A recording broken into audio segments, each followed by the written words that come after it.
Welcome to एग्जामपीडिया। आज है 22 मई 2020 और 22 मई 2020 से करंट अफेयर्स के जितने भी इम्पॉर्टेंट क्वेश्चन हैं उन्हें हम इस वीडियो में डिस्कस करेंगे। तो चलिए शुरू करते हैं। पहला क्वेश्चन, हाल ही में किस राज्य सरकार ने मी अन्नपूर्णा कार्यक्रम को शुरू किया है? तो इसका सही आंसर है सी, महाराष्ट्र ने। तो अभी महाराष्ट्र सरकार ने राज्य के किसानों और भूमिपुत्रों के लिए मी अन्नपूर्णा कार्यक्रम को शुरू किया है। इस कार्यक्रम को इंटीग्रेटेड रिस्क इंश्योरेंस द्वारा शुरू किया गया है, जो कि एक इरिडा लाइसेंस प्राप्त श्रृंखला है।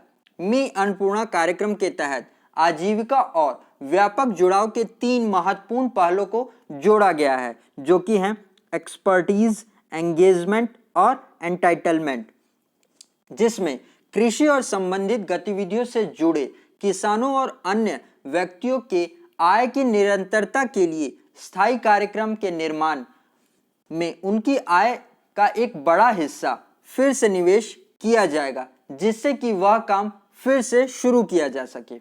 अब यहाँ महाराष्ट्र की बात हुई है, तो ये रहा महाराष्ट्र का मैप। इसकी कैपिटल है मुंबई, मुख्यमंत्री हैं उद्धव ठाकरे और गवर्नर हैं भगत सिंह कोश्यारी। इसके अलावा अभी आईआईटी बॉम्बे ने कोविड-19 मरीजों के लिए क्रोनोटिन ऐप और एक डिजिटल स्टेटोस्कोप विकसित किया था, जिसका नाम है आयु सिंक। इसके अलावा अभी महाराष्ट्र सरकार ने राज्यों के सभी लोगों के लिए मुफ्त स्वास्थ्य बीमा योजना को शुरू किया है और अभी कोविड मदद नाम से एक हेल्पलाइन को भी शुरू किया है और एक क्लिनिक बस का भी यहीं पर शुरू किया गया है। तो आप इसे भी याद रखिएगा। अब आगे बढ़ते हैं। हाल ही में केंद्र सरकार ने किस शहर को 100% सौरकरण करने की योजना को शुरू किया है? तो इसका सही आंसर है ए, कोणार्क। तो अभी केंद्र सरकार ने उड़ीसा के कोणार्क सन टेम्पल और कोणार्क शहर को 100% सौरकरण करने की योजना को शुरू किया है, जिसके लिए लगभग 25 करोड़ रुपए की मंजूरी दी गई है। इसे ministry of new and renewable energy के तहत शुरू किया गया है, जिसने इसे स्टेट रिन्यूएबल एनर्जी अथॉरिटी ओरिडा को सौंप दिया है, जो कि है Orissa renewable energy development agency. अब यहाँ उड़ीसा की बात हुई है, तो ये रहा उड़ीसा का मैप।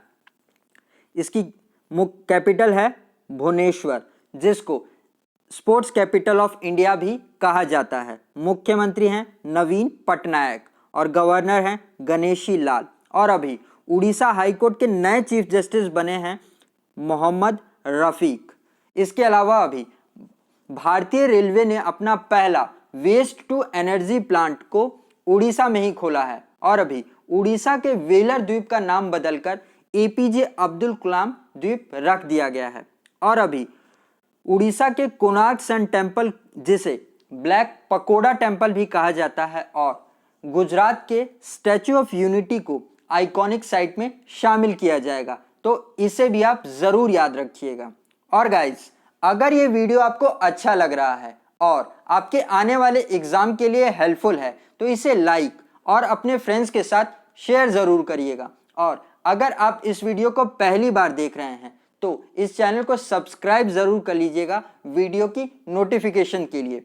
अब आगे बढ़ते हैं।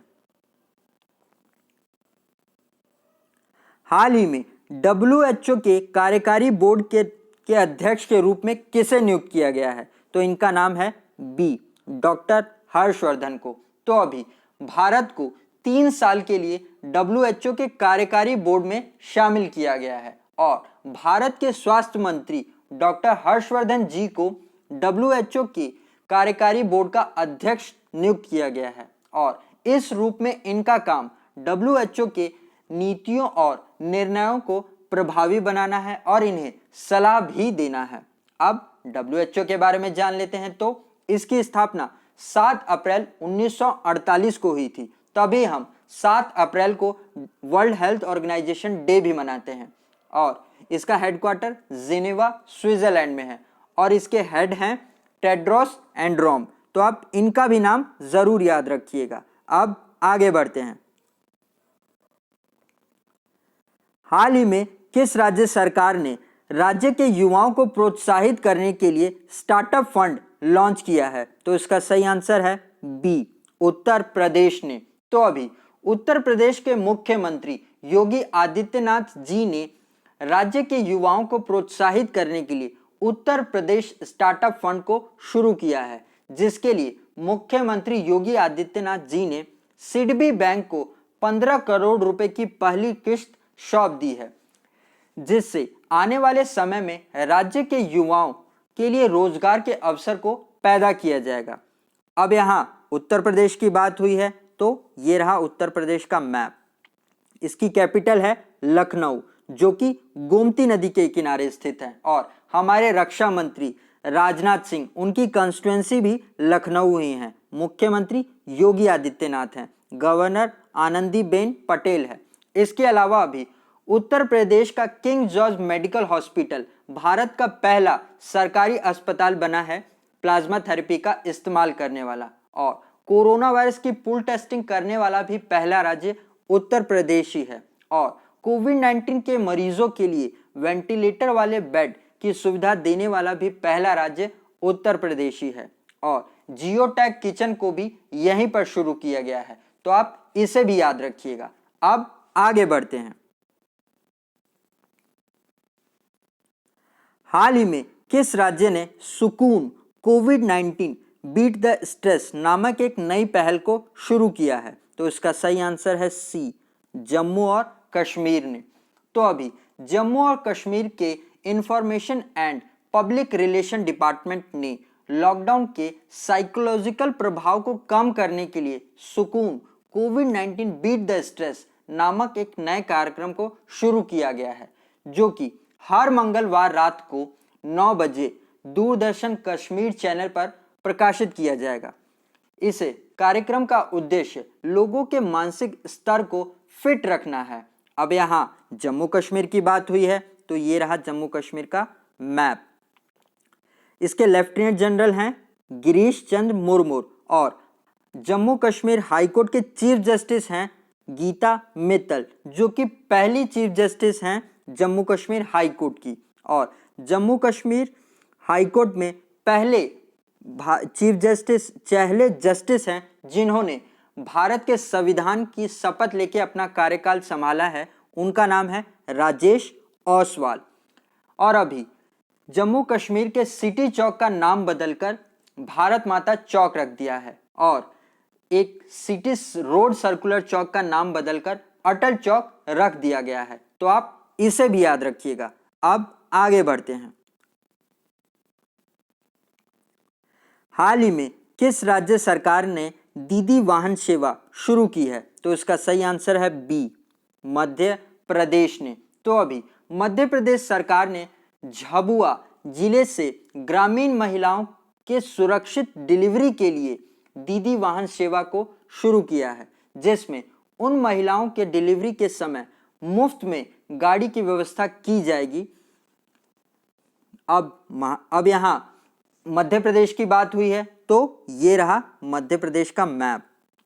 इसकी कैपिटल है भोपाल, जहां पर देश का पहला ई-वेस्ट क्लिनिक भी खुला है। मुख्यमंत्री फिर बन गए हैं शिवराज सिंह चौहान, गवर्नर हैं लालजी दास टंडन, और अभी यहाँ पर कई ऐसे इंपॉर्टेंट नेशनल पार्क हैं जो ज़्यादातर एग्जाम में पूछे जाते हैं, जैसे कि Bandhav national park, Kanha national park, Panna national park, Satpura national park, Madhav national park, Pench national park, Van Vihar national park और संजय नेशनल पार्क।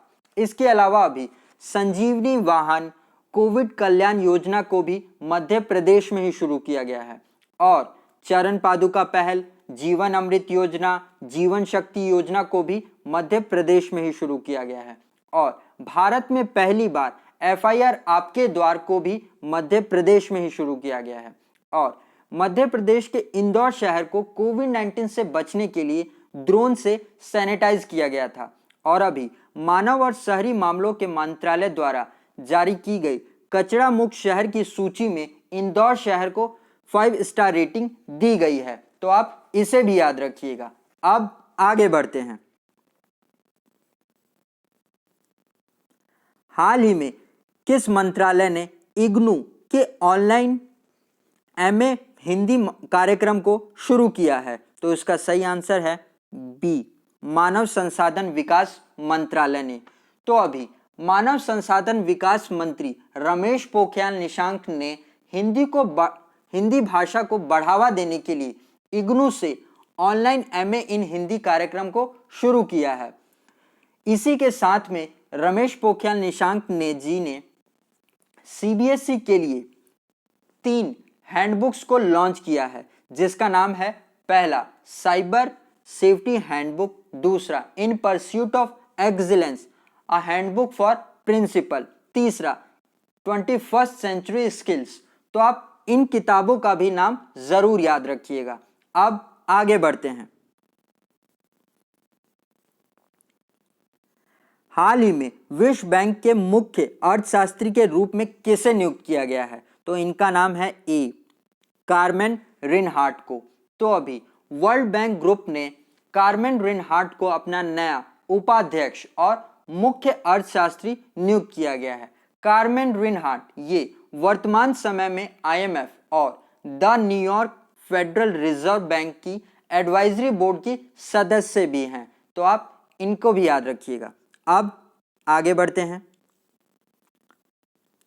हाल ही में राष्ट्रीय आतंकवाद विरोधी दिवस कब मनाया गया? तो इसे मनाया गया है सी, 21 मई को। तो हम 21 मई को राष्ट्रीय आतंकवाद विरोधी दिवस मनाते हैं। इस दिन भारत के 6वें प्राइम मिनिस्टर राजीव गांधी की हत्या कर दी गई थी। तो इसी को याद करने के लिए राष्ट्रीय आतंकवाद विरोधी दिवस मनाया जाता है। अब ये इंपॉर्टेंट डेज वाला क्वेश्चन है, तो मई के महीने के जितने भी मोस्ट इंपॉर्टेंट डेज के क्वेश्चन हैं उन्हें हम एक बार रिवाइज कर लेते हैं। तो 1 मई को हमने इंटरनेशनल लेबर डे मनाया और 1 मई को ही हम गुजरात और महाराष्ट्र का स्थापना दिवस ही मनाते हैं। 2 मई को हमने वर्ल्ड टूना डे मनाया, टूना एक मछली का नाम होता है। 3 मई को हमने वर्ल्ड प्रेस फ्रीडम डे मनाया, जिसकी इस साल की थीम थी जर्नलिज्म विदाउट फियर और फेवर। 5 मई को हमने वर्ल्ड अस्थमा डे मनाया, जिसकी थीम थी इनफ अस्थमा डेथ्स। 7 मई को हमने वर्ल्ड एथलेटिक्स डे मनाया। 8 मई को हम 2 इंपॉर्टेंट डेज मनाते हैं, जिसमें पहला है वर्ल्ड रेड क्रॉस डे और दूसरा वर्ल्ड थैलेसीमिया डे। थैलेसीमिया एक रक्त रोग को कहा जाता है। 9 मई को हम विश्व प्रवासी पक्षी दिवस मनाते हैं, जिसे साल में 2 बार मनाया जाता है, मई और अक्टूबर के महीने में, जिसकी इस साल की थीम थी बर्ड्स कनेक्ट आवर वर्ल्ड। 11 मई को हम नेशनल टेक्नोलॉजी डे मना रहे हैं, जिसकी इस साल की थीम बहुत इंपॉर्टेंट है, जो है use of technology to reboot the national economy. अब आगे बढ़ते हैं। तो 12 मई को हमने मनाया इंटरनेशनल नर्सेस डे, जिसकी इस साल की थीम थी nursing the world to health. 16 मई को हमने नेशनल डेंगू डे मनाया और 17 मई को हमने इंटरनेशनल म्यूजियम डे मनाया, जिसकी थीम थी museums for equality, diversity and inclusion. 20 मई को हम 2 इंपॉर्टेंट डेज मनाते हैं, जिसमें पहला है वर्ल्ड बी डे, जिसकी थीम थी बी एंगेज्ड, और दूसरा है वर्ल्ड मेट्रोलॉजिकल डे, जिसकी थीम थी मेजरमेंट्स फॉर ग्लोबल ट्रेड। 21 मई को नेशनल एंटी टेररिज्म डे मनाते हैं। तो आप इसे भी याद रखिएगा। अब आगे बढ़ते हैं। हाल ही में भारतीय इस्पात संघ के अध्यक्ष कौन बने हैं? तो इसका सही आंसर है ए, दिलीप ओमान। तो अभी भारतीय इस्पात संघ यानी इंडियन स्टील एसोसिएशन के अध्यक्ष के रूप में दिलीप ओमान को नियुक्त किया गया है। दिलीप ओमान को यह पद 2 वर्षों के लिए दिया गया है और ये सीईओ टीवी नरेंद्रन की जगह लेंगे, जो कि टाटा स्टील के सीईओ और एमडी भी हैं। अब आगे बढ़ते हैं। तो आज के लिए इतना ही। और गाइज, अगर अभी तक आप इस चैनल को सब्सक्राइब करना भूल गए हैं तो ज़रूर चैनल को सब्सक्राइब कर लें। और अगर आप हमारे इंस्टाग्राम, फेसबुक और टेलीग्राम चैनल से जुड़ना चाहते हैं तो एग्जाम पीडीएफ सर्च करके जुड़ सकते हैं। और अगर आपको इस चैनल की इस वीडियो की पीडीएफ चाहिए तो आप टेलीग्राम चैनल से जुड़ के ले सकते हैं। अब आज के लिए इतना ही।